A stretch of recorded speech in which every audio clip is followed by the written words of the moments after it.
কিসের ফজিলত? যদিও সংক্ষিপ্ত সময়ের কথাগুলো অনেক লম্বা, ইনশাআল্লাহ আমি আজকে কথা বলতেছি, অনলাইন জুমাতে বিস্তারিত আলোচনা করবো। আমরা শুনে আমল করার তৌফিক দান করুন সকলে বলুন আমিন।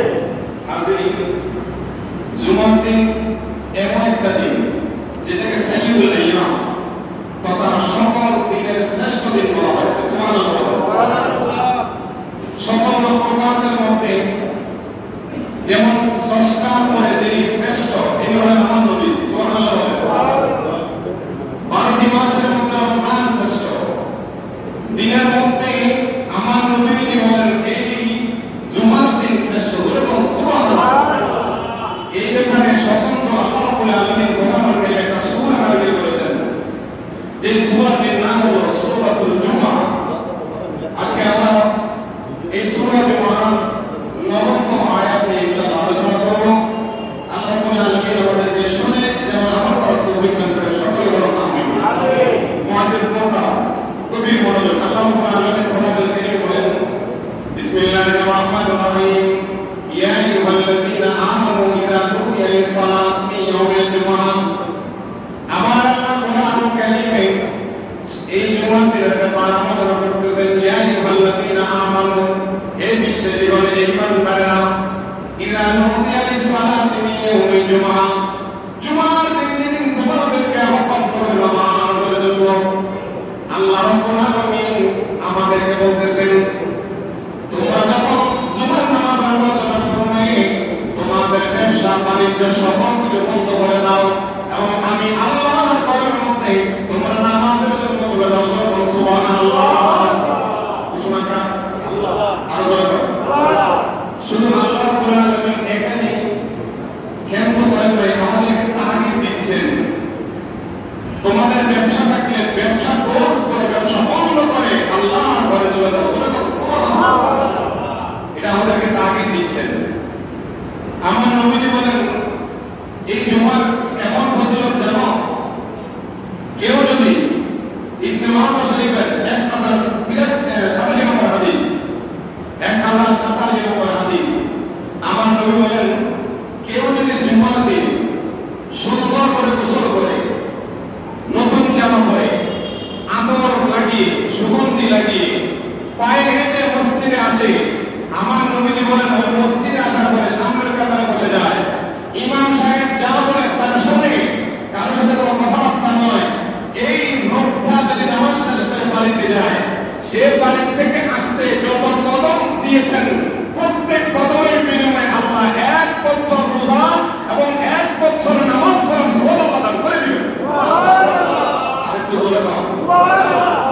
এবার যে যত লোক দূর থেকে হেঁটে আসতে হবে, তবে কুমিল্লা শহর থেকে দেখা হেঁটে আসার সুযোগ কথা বলবে সুযোগ তারপরও এখান থেকে নেমে তো মসজিদ পর্যন্ত গেছেন। সালাত নিয়া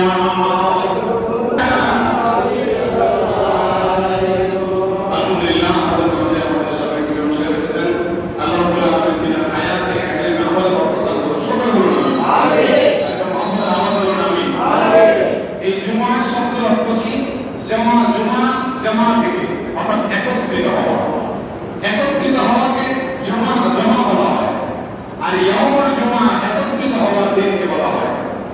আমার নবীজি সরকার মুহাম্মদ নবীজি হিজরতের দিনে তিনি যখন হযরতে আবু আইয়ুব রাদিয়াল্লাহু তাআলা বাড়িতে গেলেন, ওই বাড়িতে গিয়ে বনি সালেম গোত্রের সাথে আমার নবীজি যোহরের নামাজ আদায় করার সময় বুখারী শরীফের হাদিস হযরতে সালমান রাদিয়াল্লাহু তাআলা বলেন, সকলে আমরা অবশ্যই হলাম হযরতে জাবের রাদিয়াল্লাহু তাআলা বর্ণিত বুখারী শরীফের 919 নম্বর হাদিস, আমার নবীজি বলেন, ইন্নাল্লাহ ফারাদা আলাইকুম ইয়াউমাল জুমআহ ফি মাকামি হাযা ওয়া শাহরি হাযা ওয়া ইয়াউমি হাযা। সুবহানাল্লাহ। এই হাদিসের আমার নবী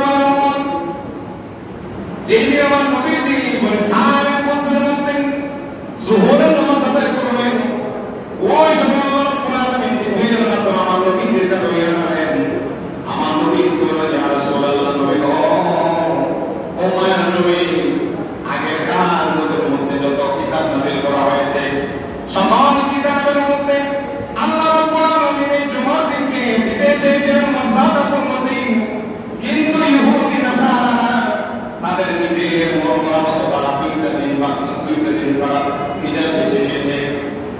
ইহুদিরা বেছে নিয়েছে শনিবার, আর নাসারা বেছে নিয়েছে রবিবার। আমার নবীর মানদণ্ড আমাদেরকে জানিয়ে দেন আল্লাহ। আমার নবীকে বলেন, ইয়া রাসূলুল্লাহ, নবী গো, আপনার উম্মতের হায়াত কম, তারা যদিও আপনি এসেছেন সবার ভয়ে, কিন্তু আমি আল্লাহ ওয়াদা দিচ্ছি আপনার উম্মতকে হায়াত যদিও কম দিলাম, কিন্তু আমি তাদেরকে মাসে এবং দিনের মধ্যে এমন কতগুলো বার দেব, এমন কতগুলো দিন দেব, বৈশিষ্ট্য দেব, যে দিনের মধ্যে তারা যত আমল করবে। আগেরকার মানুষ 500 বছর 1000 বছর বেঁচে ছিল, তারা 500 বছর 1000 বছর বেঁচে থেকে যা আমল করেছে, আপনার উম্মতকে আমি এমন দিন দিলাম, তারা যদি ওই দিনের মধ্যে আমল করে, ওই দিন আমল করার কারণে আগেরকার লোকদের 500 বছর যেরকম আমল করেছে, আপনার উম্মতের হায়াত সম্পদার মধ্যে আমি আল্লাহ তাদের থেকে কোটি কোটি গুণ বেশি সওয়াব দান করে দেব। আল্লাহু আকবার। এই যে বললাম নবী সরকার দো আলম নূর মুদাসসাম নবীকে বললেন, ইয়া রাসূলুল্লাহ, ইয়া হাবিবাল্লাহ, নবী গো, আজকের দিনে আমার আল্লাহ আপনার পর এবং আপনার উম্মতে মুহাম্মদের উপর আজ থেকে কিয়ামত পর্যন্ত, ইয়াউমুল কিয়ামাহ, কিয়ামত পর্যন্ত আল্লাহ এমন একটা দিন দিবেন, যে দিনটা হবে সাইয়্যিদুল আইয়াম, সকল দিনের শ্রেষ্ঠ দিন। আর এই দিনের মধ্যে বান্দা যখন আল্লাহর দরবারে যা চাইবে আল্লাহ দান করবেন। শুধু তাই নয়, ওই বান্দা যখন ঘর থেকে বের হয়ে মসজিদে আসার জন্য চাইবেন, আমার আল্লাহ রব্বুল আলামিন তার প্রতি কদমে কদমে 1 বছর রোজা এবং 1 বছর নফল নামাজ পড়ার সওয়াব দান করে দেবে। আল্লাহু আকবার। এখন যারা আসছেন তারা সবাই ভাগ্যবান। আল্লাহ রব্বুল আলামিন যেন নবীজির সাদকায় আমাদের প্রত্যেক কদমে 1 বছর সালাত, 1 বছর রোজা রাখার সওয়াব এবং 1 বছর নামাজ পড়ার সওয়াব দান করবে। সকল বলুন আমিন। আমিন। আমিন। আমিন। সুরায়ে হাদিস ইবনে মাজাহ শরীফের 1058 নম্বর হাদিস, 1058 নম্বর হাদিস, হযরত আবু হুরায়রা রাদিয়াল্লাহু তাআলা আনহু বলেন, قال النبي صلى الله عليه وسلم, নবী ইরশাদ করেছেন, ইযা, আমার নবী বলেন, ইযা কানা ইয়াউমুল জুমআহ ওয়া রাফিল মালায়েকাতি আলা বাবিল মাসাজিদ, নবী আমাদের বলেন, যখন জুমার দিন হবে, জুমার আযানের সাথে সাথে আল্লাহ রাব্বুল আলামিন কিছু ফেরেশতা মসজিদের দরজার সামনে দাঁড় করিয়ে দেন। সুবহানাল্লাহ। কোথায় দাঁড়ায়? আপনাদের অনুক্ষণ যত্ন থাকলেও কাজ হবে না, কারণ ফেরেশতা দেখা যায়। কথা বলেন ঠিক কি না? যখনই জুমার নামাজ আযান হয়ে যাবে, আমার নবী বলেন, ওয়াতাতিল মালায়েকাতি আলা বাবিল মসজিদ, প্রত্যেক মসজিদের ঘর দরজার মধ্যে আল্লাহ ফেরেশতাদেরকে দাঁড় করিয়ে দেন। সুবহানাল্লাহ। ফায়াকতুবুন, নবী বলেন, এই ফেরেশতাদের কাজ কি জানেন? ফায়াকতুবুন আল আউয়াল, ওই ফেরেশতারা দরজার মধ্যে দাঁড়িয়ে একটা বড় খাতা নিয়ে। সুবহানাল্লাহ। আজকে যে রকম সাইকেলের হাতে খাতা আছে, ঠিক প্রতি জুমার মধ্যে, প্রত্যেক জুমার দিন আল্লাহ রাব্বুল আলামিন কিছু স্পেশাল ফেরেশতা পাঠিয়ে দেন। ওই ফেরেশতারা প্রত্যেক মসজিদের দরজার মধ্যে দাঁড়িয়ে যায়। কেন দাঁড়িয়ে যায় জানেননি? আমার নবী বলেন, এ উম্মত জানুনি, কাল্লাযী ইয়াহদি বাতনাম, যে ব্যক্তি প্রথমে মসজিদের মধ্যে প্রবেশ করবে, আমার আল্লাহ বলেন, মক্কার মধ্য থেকে সর্বোত্তম ওই লোকটা একটা ওট কোরবানিতে যে রকম সওয়াব পেয়ে যাবে। যে ব্যক্তি সর্বপ্রথম মসজিদের মধ্যে জুমার দিনে যাবে, আমার নবী বলেন, ওই উম্মতের আমল-নামার মধ্যে একটা ওট কোরবানি করার সওয়াব দান করে দিবে। সুবহানাল্লাহ। আল্লাহু আকবার। আল্লাহু আকবার। একটা ওট কোরবানির সওয়াব যে ব্যক্তি প্রথম মসজিদে আসবে, আলহামদুলিল্লাহ, আলহামদুলিল্লাহ, অনেকে আসছেন। তবে আজকের এই আলোচনা শুনে ইনশাআল্লাহ হাদিস আমরা যেন আগামী জুমা থেকে সবাই মসজিদে সবার আগে আসতে পারি। আল্লাহ যেন তৌফিক দান করেন। আমিন বলেন। আমিন। আর জোরে বলেন আমিন। আমিন। শুধু তাই নয়,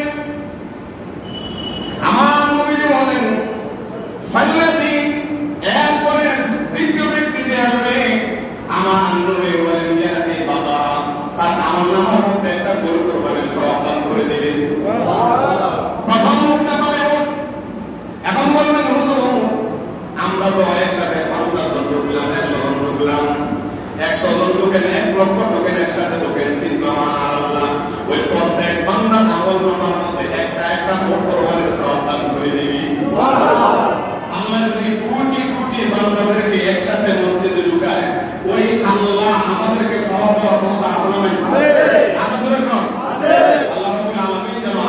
আমাদেরকে প্রত্যেকদিন জুমার দিন অন্তত আদর করে কাপড় পরিধান করে সবার হাতে মসজিদে আসার তৌফিক দান করুন। আমিন। শুধু তাই নয়, জুমার ফজিলত আলোচনা করতেছি। মারহাবা বলেন। ভালো আছে। আমার নবী বলেন, যদি কেউ আল্লাহুম্মা সাল্লি আলা সাইয়্যিদিনা মুহাম্মাদিন নাবিয়্যিনা শাফিয়ানা মাওলানা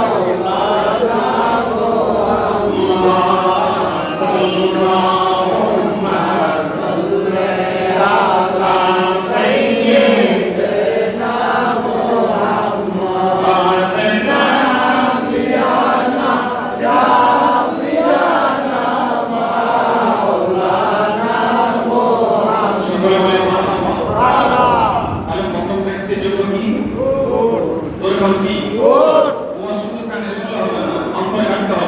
প্রথম ব্যক্তির জন্য, দ্বিতীয় ব্যক্তির জন্য গরু।